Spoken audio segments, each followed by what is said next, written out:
Listen to me tonight. Don't you dare think that the storm you're standing in is here to destroy you.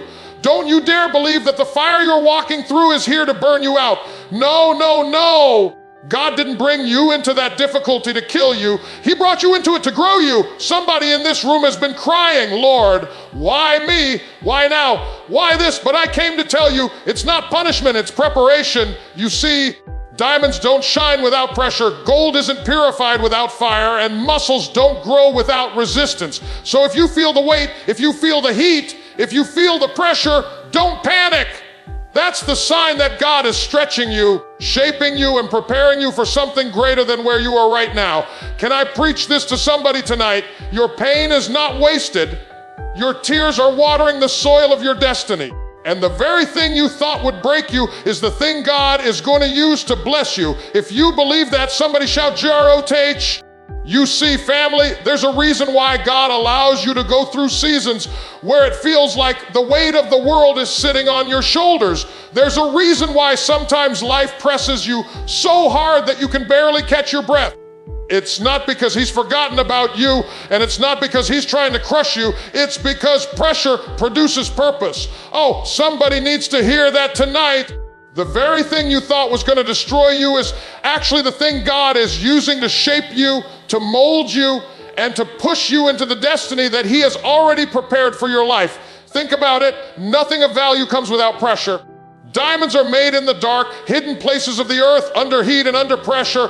Gold is refined by fire until all the impurities are burned away. Even the seed has to be buried in the dirt, pushed down deep, before it can ever sprout into a tree. So why would your life be any different? Why would God give you purpose without pressure? Why would he give you destiny without development? Why would he give you promise without preparation? Oh no, the pressure you're under is proof that God is preparing you for something greater. Some of you are asking, Lord, why do I feel crushed? Why do I feel squeezed?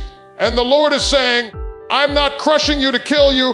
I'm pressing you so that the oil can flow. You see, the olive has to be pressed before the oil comes out. The grape has to be squeezed before the wine can be poured. And in the same way, the pressure in your life is not random. It is God's way of extracting the greatness he already placed inside of you. Without the pressing, the oil stays hidden. Without the pressure, the potential remains locked up. But under pressure, what's inside you begins to flow. And I know, nobody likes the pressure. Nobody shouts about the pain. Nobody gets excited when the burden feels too heavy. But if you could only see what God sees on the other side of it, you would lift your hands and say, thank you, Lord, for the pressure, because the pressure is preparing you for your purpose. The pressure is strengthening your faith. The pressure is teaching you how to pray deeper, how to trust harder, how to lean not on your own understanding, but on his everlasting arms. Some of you wouldn't even be praying like you're praying if it weren't for the pressure. You wouldn't be seeking God the way you are if everything had gone easy. You wouldn't even be in this room tonight if life hadn't pushed you to the edge. Sometimes God allows pressure to drive you to his presence, because if everything was comfortable, if everything was smooth, you would think you could do it all on your own. But it's the pressure that makes you cry out, Lord, I need you. It's the pressure that humbles you, that strips away pride, that shows you just how much you depend on him. And can I tell you something? Every great man and woman in the Bible had to endure pressure before stepping into purpose. Joseph was pressed in the pit before he was promoted to the palace. Moses was pressed in the desert before he led Israel to freedom. David was pressed while running from Saul before he ever wore the crown. Even Jesus, our Savior, was pressed in the Garden of Gethsemane, the place of pressing, before he went to the cross and fulfilled his ultimate purpose. If Jesus himself had to go through pressure before his glory, what makes you think you can step into destiny without being pressed? The truth is, God trusts you with pressure because he knows what he put inside of you. He wouldn't let you go through it if he didn't already put strength in you to handle it. He wouldn't allow the burden if he didn't already prepare a blessing on the other side. He wouldn't allow the storm if he didn't already give you the faith to survive it. Somebody in here needs to stop cursing the pressure and start thanking God for it, because the pressure is a sign that you are pregnant with purpose. Yes, it hurts. Yes, It's heavy, yes. Sometimes it feels like you can't take another step, but let me remind you, the baby always kicks the hardest when it's closest to delivery, and the pressure you feel right now is a sign that something is about to be birthed in your life. Don't give up under the pressure. Don't quit in the middle of the pain. Don't throw in the towel when God is about to bring forth what He promised. Pressure produces purpose, and purpose is worth the pressing. So lift your head up, square your shoulders, and tell yourself, this pressure will not kill me. This pressure is preparing me. This pressure is producing my purpose. And when you come out of it, when you look back on it, you'll realize that the pressure was not your enemy. It was your greatest teacher. Family, hear me when I tell you this. The fire in your life is not meant to burn you up. It's meant to bring the best out of you. The fire you're standing in right now is not destruction, it's refinement. Somebody here has been asking, God, why does it feel so hot? Why does it feel like I'm in the middle of a furnace, surrounded on every side? But what you don't realize is that God is not trying to end you. He's trying to elevate you. Fire refines, it doesn't destroy. See, when gold comes straight out of the earth, it doesn't shine. It's covered in dirt, mixed with impurities and full of things that keep it from reflecting its true value. So what does the refiner do? He puts it in the fire, and in the fire, everything that doesn't belong starts to rise to the surface. The dross separates from the gold. The heat forces out the impurities, and what's left is pure, shining, beautiful, and strong.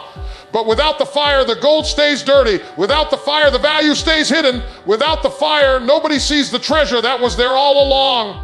And the same is true with you. God has placed greatness in you, but He will allow the fire to reveal it. The heat you're feeling is not to reduce you, it's to refine you. The struggles you're walking through are not to diminish your value, they're exposing it. You are being purified by what you're going through. Oh, I feel this thing because somebody in here thought the fire was punishment, when in reality, it's preparation. Think about Shadrach, Meshach, and Abednego. Those Hebrew boys were thrown into the fiery furnace not because they did wrong, but because they stood for what was right. And the fire was turned up 7 times hotter, so hot that the very men who threw them in got burned up. But when the king looked inside, he didn't see 3 men burning. He saw 4 men walking around, loose and unhurt. And he said, didn't we throw 3 men into the fire? But I see a 4th one, and he looks like the Son of God. That's the power of refinement. The fire didn't kill them, it revealed who was walking with them. That's what some of you don't see right now. You're looking at the flames, you're feeling the heat, but what you don't realize is that Jesus Himself is in the fire with you. You are not alone, and not only will the fire not destroy you, but when you come out of it, you won't even smell like smoke. You won't carry the residue of what you went through. You'll come out purified, elevated, and ready for what God has next.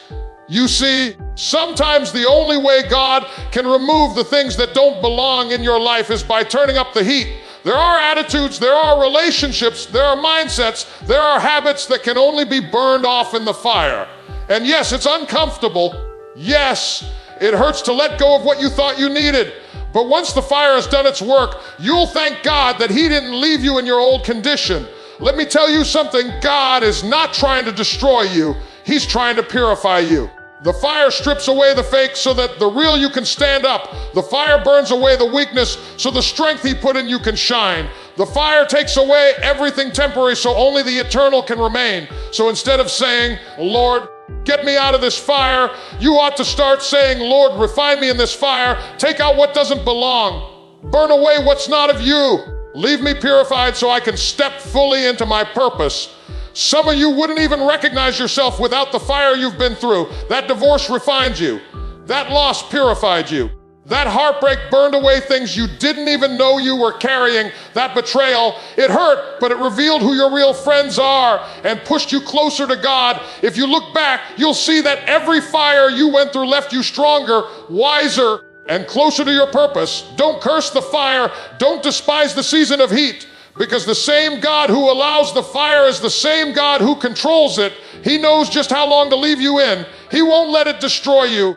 He's not going to keep you in 1 second longer than you need to be there. When the refining work is done, He'll pull you out and you'll shine like never before. So I dare you to stand in the middle of your trial and declare, This fire will not destroy me. This fire is refining me. This fire is shaping me into who God called me to be. And when you come through it, people will look at you and say, how did you survive that? How did you make it through? And you'll be able to testify, it wasn't me, it was the God who walked with me in the fire, who turned my pain into power, and who made sure the fire didn't consume me, it refined me. Delay is not denial. Somebody needs to let that sink into your spirit right now. Just because it hasn't happened yet doesn't mean it's not going to happen. Just because the door hasn't opened doesn't mean the door is locked forever. Just because the prayer hasn't been answered doesn't mean God ignored it. A delay is not God saying no. It's God saying, not yet. We live in a world that hates waiting. We want everything now. Instant success, instant results, instant gratification. We want microwave blessings, but God is a slow cooker kind of God. He takes his time because he's not just preparing the blessing, he's preparing you for the blessing. If he gave it to you too soon, you wouldn't know how to handle it. If he released it before you were ready, the very thing you prayed for could crush you instead of bless you. That's why he delays, not to deny you, but to develop you. Think about Joseph. He had a dream at 17 years old that he would be a ruler, that his brothers would bow down before him. But instead of stepping straight into the palace, Joseph was thrown into a pit, sold into slavery, lied on, thrown into prison, and forgotten by the very people he helped. For over a decade, his dream was delayed. But hear me, it was never denied. God was working behind the scenes. God was positioning him. God was preparing the land of Egypt for famine. And at the right time, Joseph stepped into the role God promised him. If Joseph had given up during the delay, he never would have seen the dream fulfilled. And maybe that's you tonight. Maybe you've been waiting, praying, believing, and you feel like time is running out. You feel like you've been stuck in the same season for far too long. You've watched other people step into their blessings, and you're wondering, Lord, when is it going to be my turn? But let me tell you, delay is not denial. The fact that you're still waiting means that God is still working. The fact that it hasn't happened yet doesn't mean it's over. It means the story is still being written. Sometimes God delays because he wants to test your faith. Will you trust him when nothing seems to be moving? Will you still worship when the promise looks far away? Will you still serve him when it feels like the answer is delayed? Because real faith is not proven in the moment you receive. It's proven in the season you wait. Sometimes the delay is about protection. You think you're ready, but God knows there are enemies lying in wait. He knows the ground isn't prepared yet. He knows the blessing would be wasted if he gave it to you right now. So he holds it back, not to hurt you, but to protect you until the timing is right. And sometimes the delay is about transformation. God uses the waiting room to shape your character. It's in the waiting season that you learn patience. It's in the waiting season that you learn how to pray without ceasing. It's in the waiting season that you learn how to depend not on the promise, but on the God of the promise. If you can only shout when he answers, your faith is shallow. But if you can shout while you wait, if you can praise while you're still believing, then you've tapped into a deeper trust that no delay can break. Abraham waited 25 years for Isaac.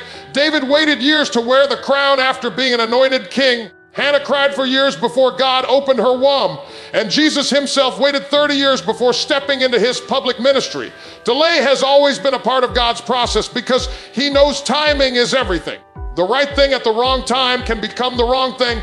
That's why you can't get frustrated when it seems slow. You've got to trust that God's timing is perfect. So stop comparing your timeline to somebody else's. Just because they got married before you, just because they bought the house before you, just because their business took off before yours, doesn't mean you're behind. You're not late. You're on schedule for your destiny. God's calendar is not man's calendar. He knows the appointed time, and when that time comes, nothing and nobody will be able to stop what he has for you. If you're in a season of waiting right now, lift your head up and take courage. Delay is not denial. God is still faithful. His promise is still yes and amen. And when it finally happens, you're going to look back and say, Lord, I thank you for the delay, because in the waiting, you taught me how to trust you. In the waiting, you built my faith. In the waiting, you prepared me for the blessing. And now that it's here, I'm ready to handle it. So don't despise the delay. Don't get bitter in the waiting room. Don't throw away your confidence just because it's taking longer than you expected. Hold on to your faith, because the vision may tarry, but it will not lie. It will come to pass. Delay is not denial. It's God's way of making sure that when the promise shows up, you'll be ready to walk into it with strength, wisdom, and joy. There are some things in life that only come through brokenness. We spend so much of our time trying to avoid being broken, trying to protect ourselves from the pain, trying to hold everything together. But sometimes it's the very breaking that releases the blessing. Brokenness births breakthrough. Look at the seed. Until the shell of the seed breaks open, the life inside cannot come forth. The shell has to crack, it has to split, it has to be broken for the tree to grow. And in the same way, sometimes God has to allow your outer shell, the pride, the self-sufficiency, the false security to be broken so that the life He planted in you can finally spring up. Without breaking, there can be no breakthrough. We serve a God who uses broken things. He takes broken bread and multiplies it to feed thousands. He takes broken vessels and pours His Spirit into them. He takes broken lives and turns them into testimonies of His glory. Don't despise your brokenness, because that is the place where God does His greatest work. Think about Jacob. He wrestled with God all night long, and in that wrestling, God touched his hip and left him limping. Jacob walked away broken, but he also walked away blessed. His name was changed. His identity was transformed. His limp became a reminder that the breaking brought about a new beginning. And somebody in this room can testify that the limp you carry, the scar you bear, is not just a mark of pain. It's the proof that you survived the breaking and stepped into your breakthrough. Sometimes we think that being broken means we've lost. We think brokenness is the end. But let me tell you, brokenness is not the end. It's the beginning. It's when you hit the bottom that you finally realize God is the rock beneath you. It's when everything falls apart that you find out He is the one holding you together. And it's when your heart shatters that you discover He is closest to the brokenhearted and saves those who are crushed in spirit. Jesus Himself was broken so we could be whole. His body was broken on the cross. His blood was poured out. And from that breaking came the greatest breakthrough the world has ever seen, salvation for all humanity. If our Savior had to be broken to release resurrection power, why do we think we can experience breakthrough without ever being broken? Some of you are in a season where you feel like everything has fallen apart. The job, the relationship, the plan you thought you had, it all broke in your hands, and you're sitting there wondering, Lord, why would you let this happen to me? But what you don't realize is that God often has to let things break before He can bless them. He has to let your plans break so He can give you His. He has to let your heart break so He can fill it with His love. He has to let your strength break so you can rely on His power. Brokenness is not the end. It's the birthplace of your breakthrough. The very tears you've cried are watering the soil for something new to grow. The pain you've endured is pushing you into purpose. The cracks in your life are not signs of failure. They're the openings through which God's glory can shine. And here's the thing. Breakthrough doesn't come in the moments when everything is neat and perfect. It comes in the messy, painful, confusing seasons where you don't know how you're going to make it through. That's when God shows up. That's when He steps in and does what only He can do. So stop hiding your brokenness. Stop pretending you're okay when you're really shattered inside. God cannot bless who you pretend to be. He blesses the real you, the broken, vulnerable, dependent you. The you that says, Lord, I can't do this without you. That's the place where His strength is made perfect in your weakness. Brokenness births breakthrough. Your pain has a purpose. Your struggle has significance. And when you come out on the other side, you'll realize that the breaking didn't destroy you, it delivered you. The breaking didn't kill you, it freed you. The breaking didn't end your story, it turned the page to a brand new chapter. So instead of cursing the broken pieces of your life, lift them up to God, put them in His hands, because when you put broken things in God's hands, He doesn't throw them away. He turns them into something beautiful. Your brokenness is the very thing He will use to bring about your greatest breakthrough. Growth requires discomfort. Let that sit in your spirit for a moment, because we live in a world that is addicted to comfort. We love easy chairs, soft beds, quick fixes, and smooth roads. We want everything to feel good, look good, and be convenient. But here's the truth, comfort never produces growth. You will never stretch, you will never expand, you will never step into your full potential while staying in the safe, comfortable place. Growth requires discomfort. Think about your own body. Muscles don't grow without resistance. You can sit on the couch all day and be comfortable, but your muscles will never strengthen. It's when you push against the weight, when you strain, when you feel the burn, that the muscle fibers tear and rebuild stronger than before. The discomfort of the workout is the birthplace of strength. And in the same way, the discomfort of life's struggles is the birthplace of your spiritual, emotional, and mental growth. God loves you too much to leave you in a comfort zone. That's why He'll let you go through seasons that stretch you. He'll call you into places that feel bigger than you. He'll put you into assignments that scare you. Because if it doesn't challenge you, it won't change you. And He didn't call you to stay the same. He called you to grow. Look at the caterpillar. As long as it's crawling on the ground, it's comfortable. But in order to transform into a butterfly, it has to go into the cocoon. And the cocoon is tight, it's dark, it's uncomfortable. But in that confined, uncomfortable place, transformation takes place. The struggle to break out of the cocoon is what gives the butterfly the strength to fly. If you remove the struggle, you remove the strength. If you take away the discomfort, you take away the growth. That's why some of you are in uncomfortable situations right now. You're asking God, why is this so hard? Why am I being stretched like this? Why do I feel so out of place? It's because God is growing you. He's stretching your faith. He's enlarging your capacity. He's building something in you that could never be built in comfort. The discomfort you feel is not punishment, it's progress. Look at Abraham. God told him, leave your country, leave your family, leave your father's house, and go to the land I will show you. That was uncomfortable. Abraham had to leave what he knew, what was familiar, what felt safe, to step into something new. And it was in that discomfort that God birthed the nation of Israel and fulfilled His covenant promises. If Abraham had stayed comfortable, he would have missed the call. Look at Peter. He saw Jesus walking on water and said, Lord, if it's you, bid me to come. And Jesus said, come. But in order for Peter to walk on water, he had to step out of the boat. The boat was comfortable. The boat was familiar. The boat was safe. But if he stayed in the boat, he never would have experienced the miracle. It was only when he stepped into the discomfort of the waves that he grew into a deeper revelation of who Jesus was. And what about you? What boat are you staying in because it feels comfortable? What cocoon are you afraid to struggle out of? What weight are you refusing to push against because it burns too much?